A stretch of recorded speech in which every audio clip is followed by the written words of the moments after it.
Ladies and gentlemen, good day and welcome to Godrej Properties Q1FY26 conference call. As a reminder, all participant lines will be in the listen-only mode, and there will be an opportunity for you to ask questions after the presentation concludes. Should you need assistance during the conference call, please signal an operator by pressing star then zero on your touchtone phone.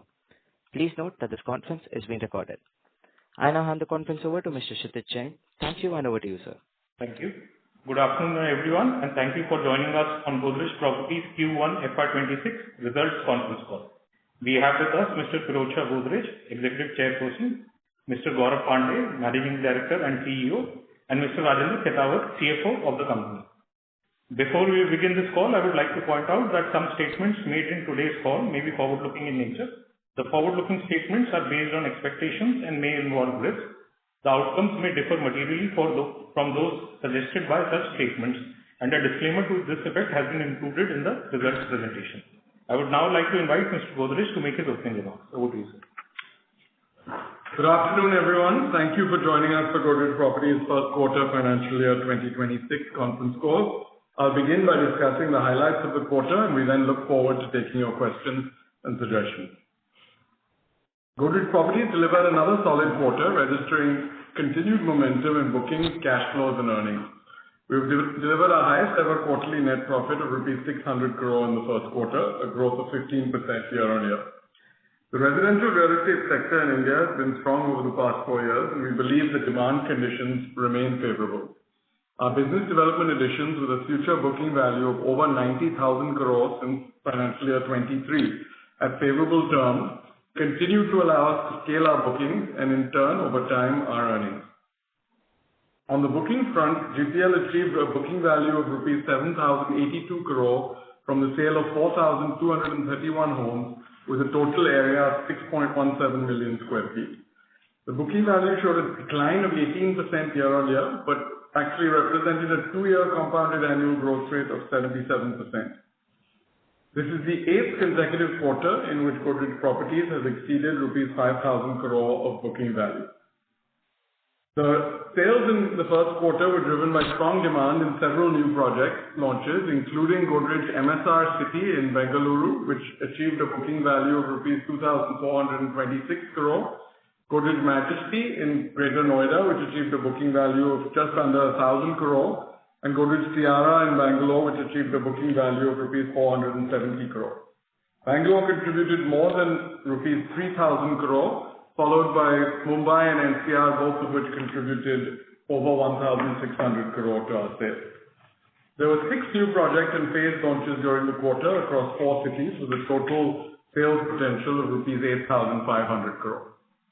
Collections in the first quarter grew by 22% to rupees 3,670 crore, and operating cash flow slightly declined by 4% to rupees 947 crore, largely on account of the relatively low deliveries we had during the quarter of under 1 million square feet against a full year target of at least 10 million square feet. In terms of business development, we started the year on a strong note by adding 5 new projects with an estimated saleable area of approximately 9.24 million square feet and an expected booking value of rupees 11,400 crore. With this, Godrej Properties has achieved 57% of its annual guidance for business development for the full year in the first quarter itself. In the first quarter, our total income decreased by 3% to rupees 1,593 crore. EBITDA grew by 18% to rupees 915 crore, and net profit grew by 15% to 600 crore. With a robust launch pipeline, strong balance sheet, and resilient demand, we are on track to achieve our bookings target of rupees 32,500 crore in FY26, and are also on track to meet our guidance across all other operating parameters. On that note, I conclude my remarks. Thank you again for joining us on the call. We're now happy to discuss any questions, comments, and suggestions you may have. Thank you very much. We will now begin the question and answer session. Anyone who wishes to ask a question may press star and 1 on the touchtone telephone. If you wish to remove yourself from the question queue, you may press star and 2. Participants are requested to use handsets while asking a question. Ladies and gentlemen, we'll wait for a moment while the question queue assembles.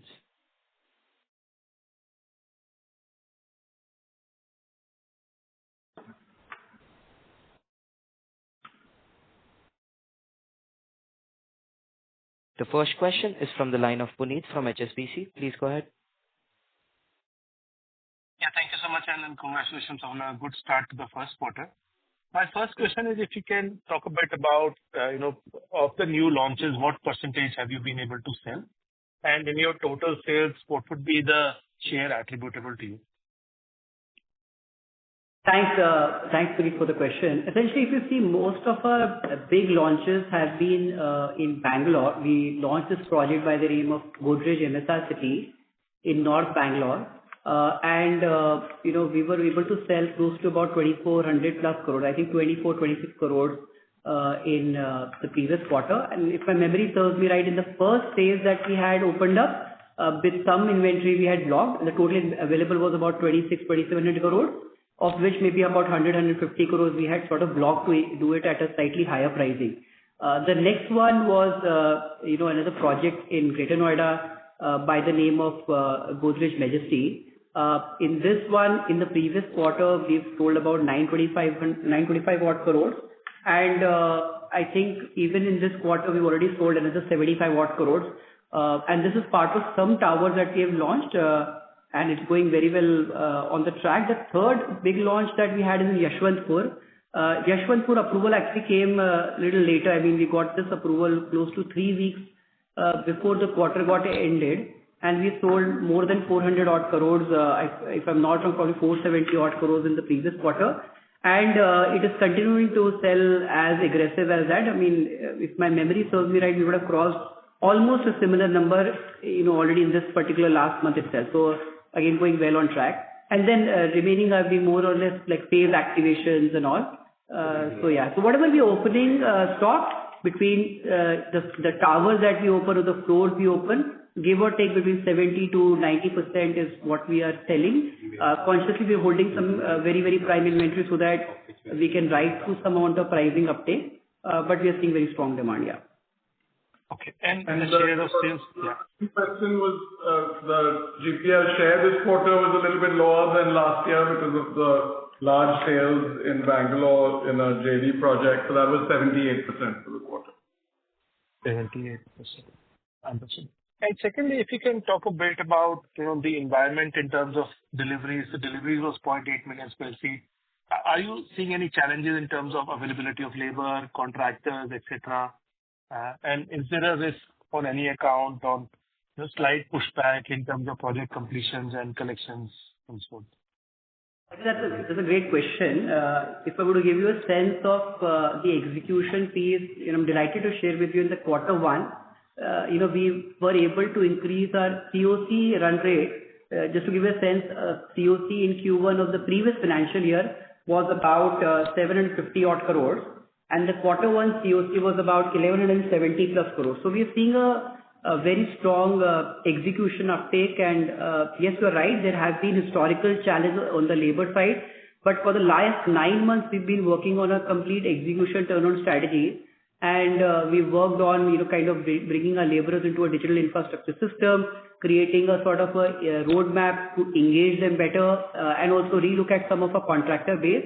And through these initiatives, today our sites are able to consistently, month on month, exceed the targets that we are setting for them from a labor point of view. So yes, there might be some pockets of opportunities of major improvement still, but I think give or take in this quarter, we should be able to ensure that any gap on some projects from a labor strength also gets fixed up. So I think we might be an outlier, and if we continue on the drive that we are doing in the next 1.5 to 2 years, we will almost automate the engine, and we're also integrating a lot of tech initiatives to strengthen this overall execution piece.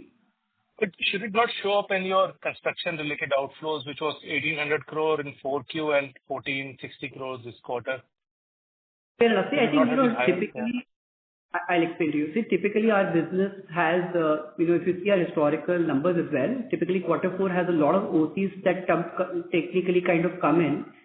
Quarter one, we just had 0.8 million sort of square feet of OCs, and we did a lot of launches in quarter four, if you could recollect, which in the initial days of construction, mostly about excavation and piling works, which are not from a COC spend a very huge item. But from a labor intensity and activity, so the materials don't get pumped in like steel, cement, doesn't get too much into excavation, but labor movement, truck movement is fairly high. So I think you would see that uptake in the coming quarter. Okay, I understood. think And last, we remain very confident of the guidance both on collections and deliveries. Quarter to quarter, of course, there can be some fluctuation. no, fair enough. And secondly, on your BD front, you've been doing quite aggressively. If you can quantify balance to spend on what you've already acquired in terms of land payment dues, and how are you thinking about future run rates? Okay, I'll take the first part, Puneet. For the deals which we have signed in this year, balance to spend is around 900 crores and around 1,000 or 1,200 crores for the earlier deals which we have signed in 25 and 24, which are milestone linked payments. Okay. And this includes the 1,200 includes Ashok Vyar as well, right? That includes one installment of Ashok Vyar which will get due for this financial year. And I think your second question was on the future BD. Is that the question? Yes. I think we remain very optimistic on the, deal pipeline. So we would, we endeavor to add projects, especially in cities like Bangalore and Mumbai, and also to some extent even in Pune. And NCR acquiring few projects mostly on the plotted side, like Panipat, you would have recently seen an acquisition. And we've been very selective currently on the NCR acquisition unless we find the valuation very attractive.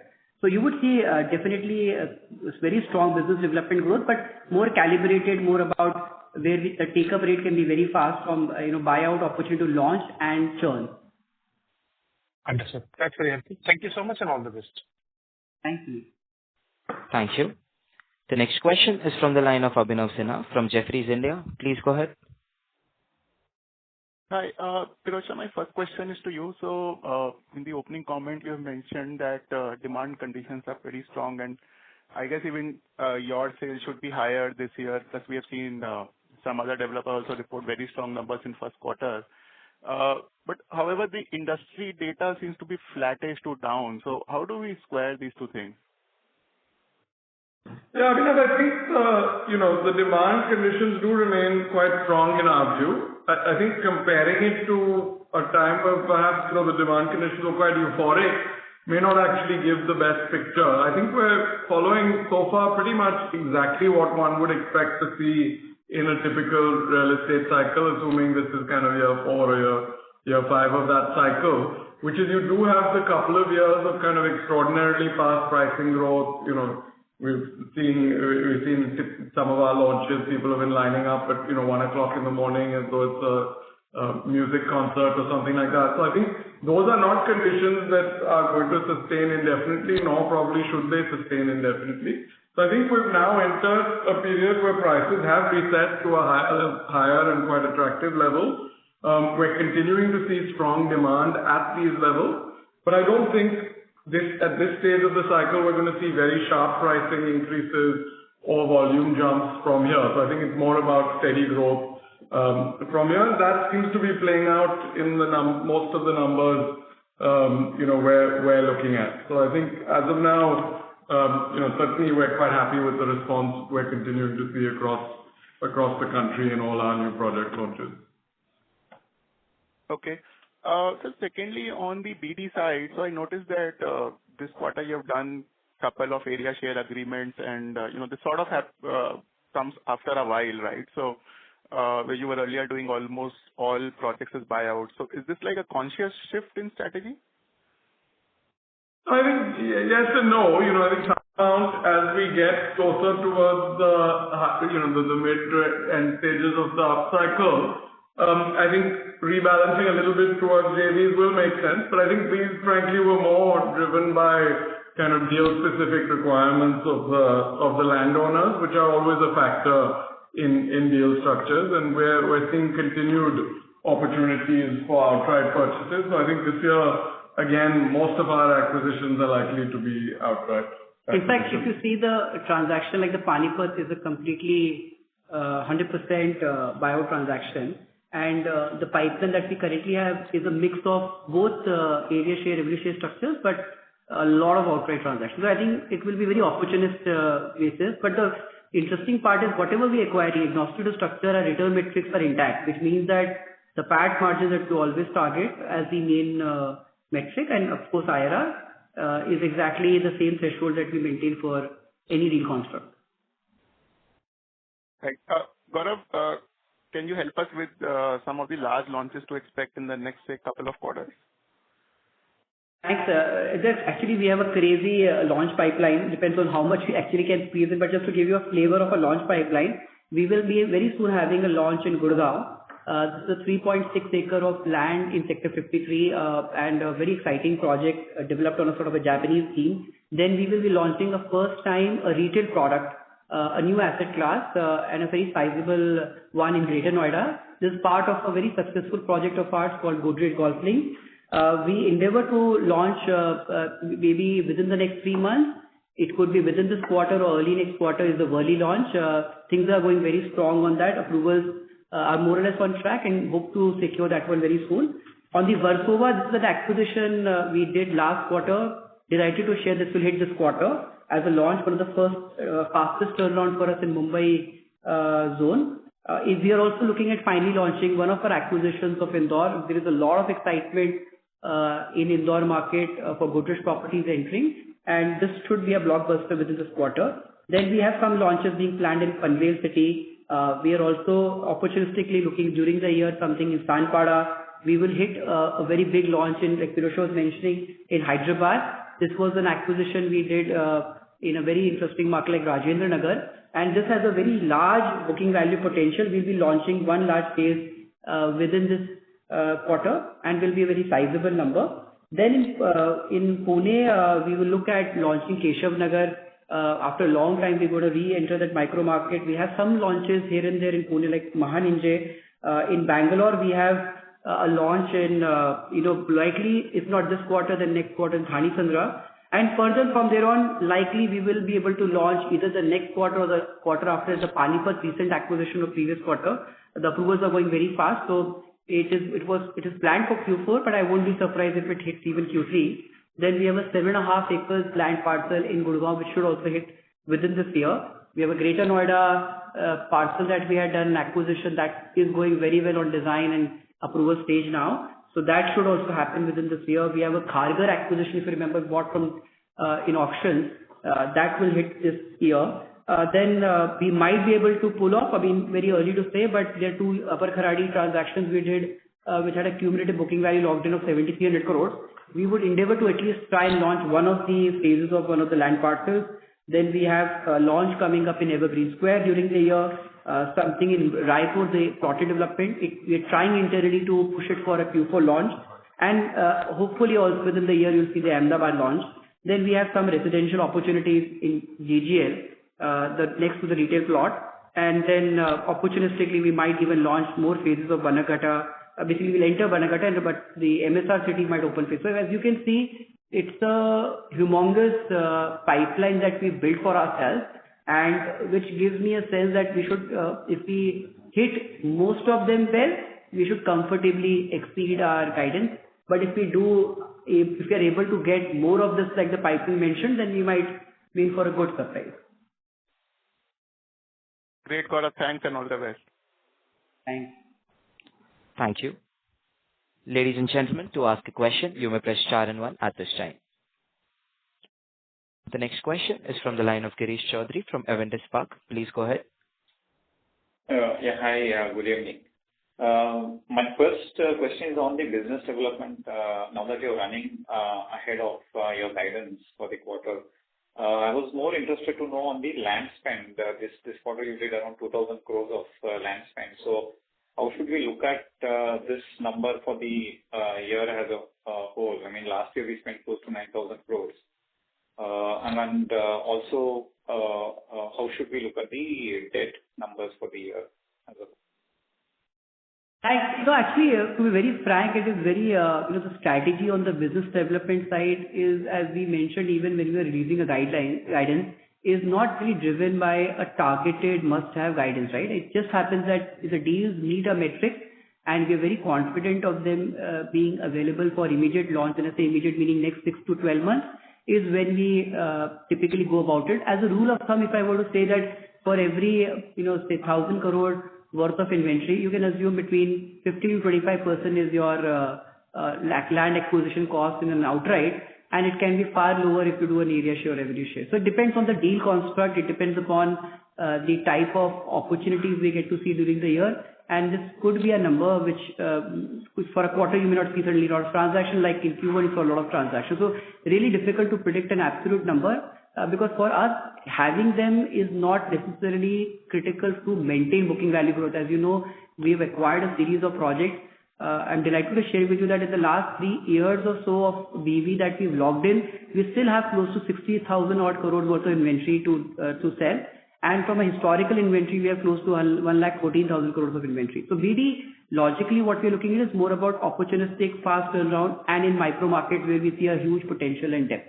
So this will essentially drive, and most of it, because we have a very strong operating cash flow pool in the even in this quarter, we see we had like 947 odd crores of operating cash flows in spite of almost 400 crores of extra COC spend when I compare Y on Y. This is going to fuel our future growth in the coming quarter. So it's difficult to put a number if I were to be very specific. But yes, we will acquire a lot of opportunity, but based on very strong deal metrics. Okay. On the debt, how are you looking at the debt I think, from here on? Yeah, I think, again, it will depend a little bit on the quantum of business development we've done. But I think if you look at it, last year we did about 7,500 crore of operating cash flow on collections of about 17,000 crore. We've guided this year for 21,000 crore of collections. So of course, hope to see operating cash flows also at a very healthy level this year. So I think a lot of the business development should be funded by that. From a debt perspective, we've laid out an absolute cap that we'd like to look at for net debt of 10,000 crore. So we do have a fair amount of room, and even that would only take us to about a 0.5, a little bit above that year-end. So I think that there is more than enough sources of cash, both between operating cash flow and room to borrow a little bit if we see the need to in the short term. But I think the decider of exactly where debt ends this year will be how much beyond this 20,000 crore guidance we are able to do on business development. And that is honestly something that we don't have it's not that internally we have we must do at least 30,000. I think broadly we'd like to see a kind of replacement value business development, so roughly in line with our sales. And I think operating cash flows should be able to fund most of that. Sure. The second question is on the construction outflow run rate. You earlier mentioned that you're running ahead of the COC run rate. So, basis your expected cost to complete, what can we assume the run rate for, let's say, for fiscal 26 and 27? Last year we had spent close to 5,500 crores. Yeah, I would say that probably last year COC spend were about 3,500 crore, 3,700 crore, something like, if my memory serves me right. I think we should hit between, again, depends on how efficient we are able to capitalize on some of the start of construction, because, when we do an estimation for the year, it also kind of picks up our approvals coming for H2 launches, right? So depending on how quickly we can get those approvals on track, we will take 5,500 to 6,500 crores. Last year was around... No, I'm talking this year. No, last year was around 5,500. Last year, this includes what all, Rajendra? Just one second. Yeah. This includes all the development costs or just the COC spend? All the COC spend. COC spend. So give or take 30 to 40% growth on the base value we should have. Sure. Thanks so much. Thank you. Ladies and gentlemen, before we take the next question, we would like to remind participants that you may press star and 1 to ask a question. The next question is from the line of Parvez Qazi from Nuvama Group. Please go ahead. Hi, good afternoon, and thanks for taking my question. So my first question is on the pricing front. Now, you did mention that demand remains strong. We are able to sell 70-80% of our launch inventory pretty soon. So what would have been, let's say, the like-to-like price increase that you would have taken in Q1? So in most markets, and of course, there are some exceptions of some projects where we may not have increased prices, but most projects in North, we've been able to increase price between 2 to 3%. we've been able to increase between 1 to 2% in Bombay, marginally, basically less than 1% in Pune market, and about 2 to 3% in South market. This is what I'm saying, like-to-like project which had already been launched, and we were doing sustenance sales. And our sustenance sales, as you would know, is about close to 2,760 odd plus crores in the last quarter. Sure. The second question is, I mean, over the last 2 years, obviously demand has been pretty good. We have seen an increase both in land prices as well as the price realization on your various projects. So in your estimation, I mean, an IRR for a project acquired recently, how will it compare with, let's say, BD deal that you would have done 3 or 4 years earlier? Will the IRR be same, higher, lower? Just want to get your views. I think the project that we had acquired in the initial stage of the cycle, so let me clarify, the underwriting standards when the cycle was starting up to its peak as well, were exactly the same that we had even in pre-COVID. We were always underwriting in conservative sort of basis. That's been more like a governance principle that we set when we buy land. So those have of course seen a very dramatic uptick both from an IRR perspective, overall PAT profile, and even PAT margins, right? And the deals that we acquired even in the 6 months, at the moment, more or less, most of the deals we are seeing an uptick in IRR. Now, the deals that we will continue to acquire, the endeavor is going to be that whatever we've been underwriting, agnostic to market cycles, we should maintain and improve upon that. So, to put it very simply, we're not really, when we look at a deal, we don't really go aggressive and underwrite basis aspirational life cycle numbers. We do what is like a launch scenario, as we call it, which is basically today rate, if this rate does not increase for next few years, what is the margin profile IRR looking like? And that's how we underwrite. And if the market supports you, improve upon it. If the market doesn't support you, you at least for the very minimum try and maintain those margins to whatever extent possible. Sure. Thanks and all the best for this. Thank you. Thank you. Participants who wish to ask a question may press star and 1 on the touchtone phone. The next question is from the line of Ashish Mendikar from JP Morgan. Please go ahead. Yeah, hi. Thank you for the opportunity. I have 2 questions. Sorry to interrupt, Mr. Ashish. May I request you to use a headset to ask a question? Okay. Is this any better? Yes, please go ahead.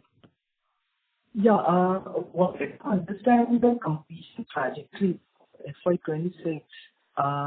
So shall I ask all the questions in one go or like? Go ahead, please go ahead. Yeah, but just, your line is not clear. Maybe. Did you ask for completion for this year? Is that your question? Yeah, completion trajectory for FY26. Sorry, not able to. Sorry, the line is not clear at all. Hello, is this any better? Yes. Yes. Okay, so was looking not exactly just the number, but what would be the completion trajectory going ahead, starting with FY26? My second question is. Sorry, we're not able to hear you. Mr. Ashish, you are not audible. I'll take it offline. Yeah, sure. Yeah, okay. Thank you. Thank you. Thank you. The next question is from the line of Parikshit Kanpal from HDFC Securities. Please go ahead. Yeah, hi, team. My question is on the NCR market. So last year you clocked 10,000 crores of sales and this quarter 1650.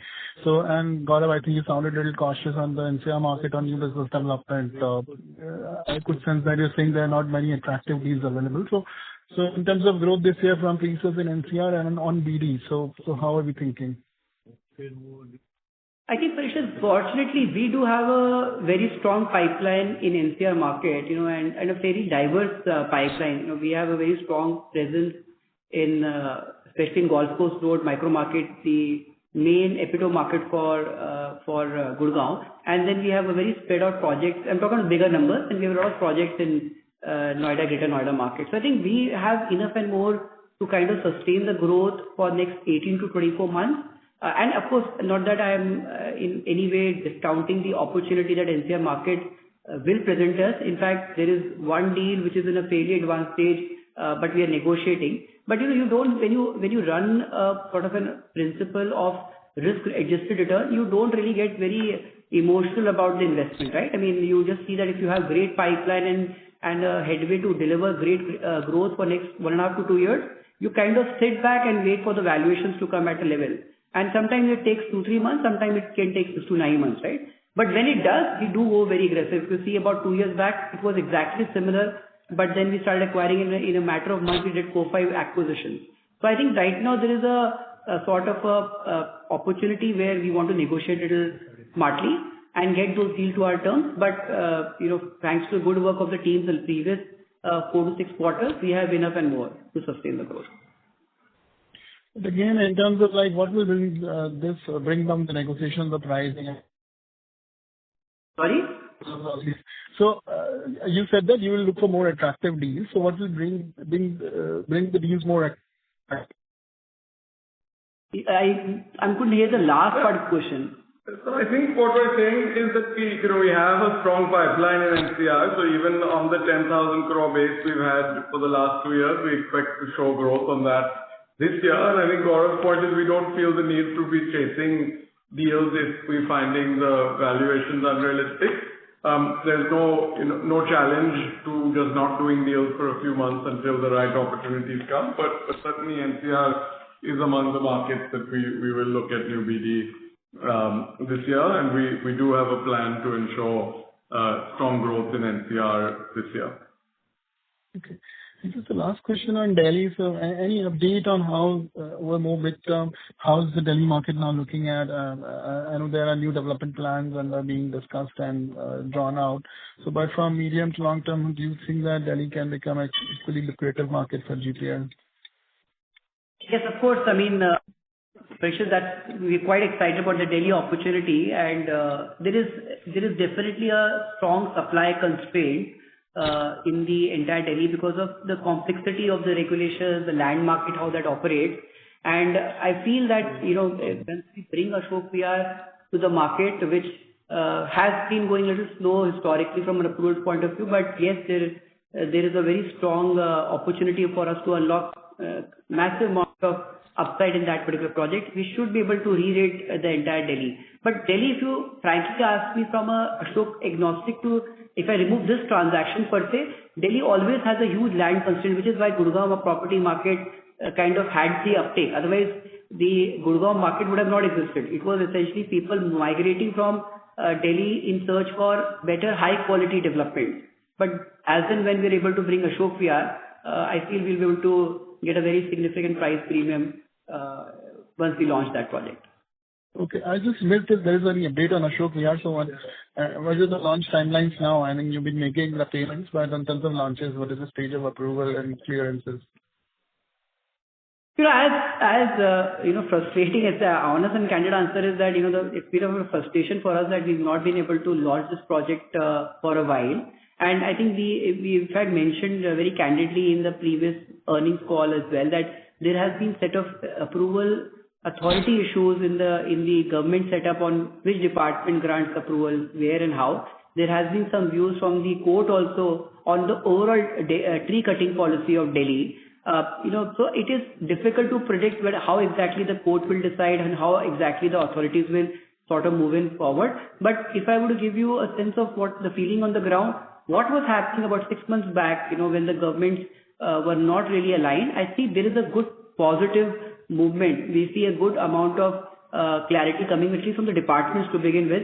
There has to be some movement to the court side, which is frankly not really in anyone's control. But fingers crossed, I mean, if things continue the way they are, we remain very, very positive for a launch. But I don't think so. At the current state of data that I get to see, I'll be able to give you a very accurate timeline for a launch. But if I were to give a sense of relative, about a year back, things were looking much more difficult and things are looking much more positive now. Okay. And just one last question on the launches this year. So if you can help us quantify what quantum of your launches are impacted by the NGT issue, which is currently under court's hearing and final judgment awaited. So how much of your NGT would have got the Sanjay Gandhi National Park issue and currently so that issue has impacted in Mumbai, and basically approvals on the environmental clearance that the state will do a center with that issue I'm talking about. So any update on that? Yes, and also on the ground? I think this 40,000 crore launch guidance we've given for the year is meant to be a number that we should be able to deliver, even if there are a few setbacks on the approval side. So we remain confident of that 40,000 crore number. In the first quarter, we did about 8,500 crore. Okay. And even on Bangalore, there is a ground rent issue which is going on the charges, what has to be paid on, even on OC and on new launches. So any update on that, whether that will impact any of our Bangalore launches? No, I think, look, there's an endless number of these kinds of issues in the sector. So I think these have to be taken in stride, and project teams have to find solutions. But the number we try to provide from a guidance perspective is one which we think has adequate buffers that we can absorb some of these delays and hits and still achieve the number we've provided. Sure, team. Thank you. Thank you, Gaurav. Thank you, Pirojsha. Thank you. Thank you. The next question is from the line of Ashish Shah from HDFC Mutual Fund. Please go ahead. Yeah, thank you. So just wanted to get a sense on any recent trends that you can highlight on footfalls, conversion rates, or how long it is now taking to convert inquiries to sales. Let's say vis-a-vis where we were a quarter or so back in at least our key markets like Mumbai, Pune, Bangalore, maybe NCR. Anything that you can share on that front? So I would say that with the exception of NCR about 9 months back, the conversions and the excitement euphoria was more or less almost similar in all markets that we were operating. I mean, there was never a crazy uptake, neither a sort of a compression of any sort of either a walk-ins or conversion. I think there was a sense of lot of media narrative, if I were to put it, about 9 months back on NCR, and we just became a little bit cautious from our own end to just revalidate, but we never saw any sort of a dip in any sort of either the walk-ins or conversion ratios. So if you look at the most recent example is the launch that we've done in Greater Noida. If you see and understand that location, it used to be historically we priced at around 7-ish, 8,000 or 9,000 at max sort of a location, and there has been a huge supply constraint in the Greater Noida market because it's heavily controlled by the government. The supply comes from auctions only. And we were able to secure a project and launch and sell 925 odd crores at a 14,000 plus rate. If I'm not wrong, probably 14,500 it was the average realized price. And we had fantastic walk-ins, fantastic conversions, and we're still seeing walk-ins happening in that side. So I think the real challenge for any market is not very the sentiment right now. I think it's very positive. There was some amount of narrative, I would say, was holding till January, but especially after the government doing certain changes in the fiscal policy, the environment started looking more positive. The interest rate reduction, again, frankly, doesn't really impact our segment per se, but just kind of removed any negativity that certain corners were making. So I would say similar conversion ratios, similar walk-ins. In fact, in some projects, we are breaking records of walk-ins. So like if you go to Bangalore, the organic walk-ins that we've seen in that side is one of the best ever numbers we've seen in any project across India. So yeah, I mean, there are some new benchmarks we're trying to create within the company as well. So I don't see any change. And especially, let's say, in case of Bangalore, this hasn't changed much in the last month or so because there has been some concern of IT services related slowdown, etc. So have you seen anything particularly in markets like Bangalore, which probably get more affected by IT services? Any sort of slowdown in that sector? I think on the contrary, I mean, when you launch a project, there is a typical dip in sales after the first few weeks of login, right? But the Yashwantpur launch, Godrej Tiara, which is continued its sales after 450 odd crores in Q1, is kind of hitting a similar number already as we speak, right? So I don't see that, and I just want to caution one thing, that the news that we hear about one or two companies doing it, which can be a trend, is mostly on a very different job segment versus the Bangalore story. There's a lot of growth if you see on the office leasing side of the last 12 months. And, in fact, if I'm not wrong, the last year was the best ever leasing record for Bangalore and overall for India. So yes, there are pockets of companies and segments which would get affected, but they're equally being offset by higher paying jobs from global capability centers and the like. So nothing really felt on the ground. And in fact, we are seeing very strong demand for our product. And I think our Bangalore sales last quarter, of course, was the highest of anywhere in the country, and also I think they have been the highest for any developer in Bangalore. Right, sir. Just one last thing. We did talk about strengthening our execution capabilities. So just if you can share a little bit more into how we are, either externally or internally in terms of our own execution teams, any concrete measures that you could highlight, because I think we are now embarking on a level of scale which may need much better execution abilities than in the past. Absolutely. So, about 9 months back, we had created an internal program which focused upon complete ramp-up of execution capabilities and deliveries. And through that, so we worked, there was a specialized team working on it for about 6 to 9 months on that particular project. And we identified 15 modules, as we call it, which were like areas of opportunities to strengthen for us to even, sort of accelerate some of the good work we've been doing. So just to give you some idea into the depth of it, we've worked on the labor strategy very exhaustively. We realized that in India, labor is a very, very seasonal thing. There's a very huge attrition issue. And we identified, after meeting about 800 plus laborers, our teams went on ground, met 800 laborers per site to kind of decode the problem statements of their life. Why don't they like to work for a longer time? And some of the very superficial understanding that industry has, which is money, were not really the root causes of why attrition is very high in the labor market.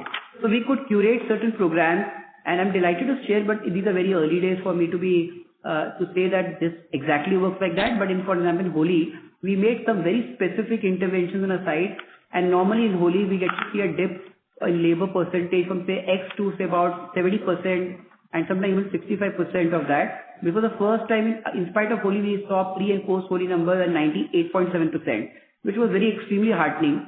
And we're seeing month-on-month growth in our labor volume. We in fact worked on creating a digital infrastructure to bring our laborers on board, and we have created a series of schemes to help them feel more engaged and at place. Then we've expanded a contractor landscape in a big way. We onboarded a lot of tier 1 contractors. So whether it is Leighton working in the Godrej project, KEC working in the Aristocrat project, Alu working in another project. So a series of large contractors who are not operating in our ecosystem have been added, and contractors who were working very well in our system have been strengthened by giving them cash flow support, giving them very timely payments by tracking it centrally from here, so that there are no, sometimes bureaucratic hurdles that comes in the road of execution. And then empowering teams, strengthening audit controls, but at the same time creating autonomy and empowerment to take certain decisions on the ground, and centralizing and procuring items at bulk. So now we have lifts that we buy at bulk, we buy tiles at bulk, we buy paints at bulk. We in fact have a segment by segment analysis of how much we want to buy for the next 6 to 12 months. So I think these are just 3-4 things I've talked about. I mean, it's a chapter itself, but yes, we worked a lot on strengthening our execution capabilities. In fact, restructuring some of our teams. We have increased pay grades of certain specialized projects with the PAT lock-in is very high. And I think combination of these has been giving us some very early wins. But yes, this is one part of the value chain you can't be complacent, and you need to be always on top of it, always innovate and always push the edge. But if we continue on the road that we are now sort of got into, with some reasonable confidence, I can say we might create some benchmarks in the industry. Thank you. Thank you very much, sir. Thank you. Thank you. The next question is from the line of Puneet from HSBC. Please go ahead. Yeah, thank you so much. And, just, I don't really want to put you on a spot, but if you were to look at your share price versus the opportunity in the market, where would you want to deploy money? Promoter shares, anyways less than 50%. Would you like to comment on, how would you be thinking? Yeah, thanks, Puneet. I think we think, but maybe it's because of where we sit, but we clearly think the share price is at a kind of absurd levels, given the kind of growth and overall operational momentum we've delivered. The promoters have actually bought back some shares on the market over the last 6 months, and if this weakness continues, may use it as an opportunity to continue to do that. I think certainly I've never felt better about the current position of the company and the overall direction, both in terms of an absolute basis and how we're performing vis-a-vis our peers. So yeah, I think it looks to us like a good buying opportunity. We have acted on it over the last few months and may do some more of that if this weakness persists. And buyback versus business development opportunity? Which one do you think is more remunerative? I think, we have so much opportunity as a company that I think, buyback is when to my view, more something to consider if you're throwing up huge amounts of cash, don't see great deployment opportunities for it. If we can continue to deploy at 20% plus IRRs, as we seem to be continuing to have opportunities to do, I think it would be more sensible to deploy that. I think these share price, movements can correct quite quickly. It was not that long ago that we were at, very significant premium to where we are now. Sure, we'll get back there. So we certainly, if it gets much weaker than this, it might be something that we would have to consider seriously. But for now, I think we'd like to deploy all the capital for operational growth and performance. That's it. Thank you so much and all the best. Thank you. The next question is from the line of Varun Julasaria from B&K Securities. Please go ahead. Yes, sir. Thank you for the opportunity. I just wanted to check what is the kind of unsold inventory that we have in the books currently, split between ready to move and ongoing? When you say total inventory, or you want to say that launched but unsold? Launched and unsold. So say about 27,000 crores. Okay. And sir, I just wanted to get your thoughts on the sustenance sale. Like this quarter, like 65% of the sales came from new launch, and we just did around 3,500 from sustenance. So, like, what is the expectation going forward for the sustenance sale? I think we were 39%, if I'm not wrong, we were 39% at 2,700 plus crores of sustenance sales. And I think, generally what happened is it's very project specific, right? So in some of our launches, we've done a complete sold out, right? I mean, if you look at Tropical Isle, Gardenia, these are sort of sold out projects, so they don't really happen at all on sustenance. There are some projects we've held some inventory to kind of max out the pricing opportunity. So those keep on being available in the market. And then there are some projects which had a potential to do only 70-80%, they will continue to do sustenance. So I think we have a very healthy sustenance ratio. It sometimes may look percentage-wise little weaker, because if we get launch approvals on time, then the launch volume is so massive that they don't look very big from a percentage terms. But from an absolute perspective, we've been consistently doing very well on the sustenance in projects wherever the inventory is actually available. I think we keep a regular track of things like unsold inventory as a percentage of total inventory, unsold inventory as a percentage of expected sales months, etc. So I think we see all of those data looking very healthy at the moment. So just to give you one live example, in Golf Course project, we did a launch in Godrej Miraya, the first of the series, where we did about 497 crores at the launch. And since in the last 6 months, that 497 number has become now 778 crores, So this was a very conscious strategy to sort of hold some inventory and then there was another example by the name of Lakeside Orchard, which did 268 crores of launch. Then again, we continuously did about another 100 odd crores each quarter. And today the cumulative BV stands at 1370 crores. So I think it's a very project specific intervention that we tend to take a call on basis risk and reward. And then whichever inventory is available, they do very well in the sustenance where we decide to hold. Okay, sir. Thank you. Just one last question. What is the amount of collection yet to be, which is pending to be collected based on the sales which we have done in the past couple of? So, pending to be collected, the revenue, but pending to be collected is around 51,000 crores of collection is pending to be collected. And how much? Sold but unrecognized revenue. And how much would be the cost to be incurred on construction for those projects, like which are? I don't think so. That we'll have to do a project by project math. So the indicator would be to look into our pro forma. I think there you will get some indication on the cost. If you do some indication, because every project will have a different cost structure. Oh, okay, sure. That's it from my end. Thank you.